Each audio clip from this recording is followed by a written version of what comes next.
Եվ երրորդը հստակեցնենք, որ հենց հիմա իր խոսույթը եւ դրանից առաջ խոսույթը ամբողջը չի համապատասխանում ոչ միայն Հայաստանի եւ հայության շահերին, տարածաշրջանային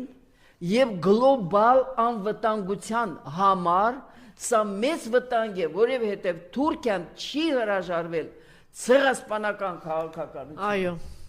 Եվ դա նշանակում է, որ այդ ցեղասպանական ինքը բերում է Երևան։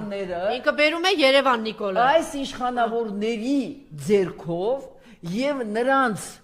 նախաձեռնությամբ, կրկնում եմ, ոչ մի ճնշում իրենց վրա չկա,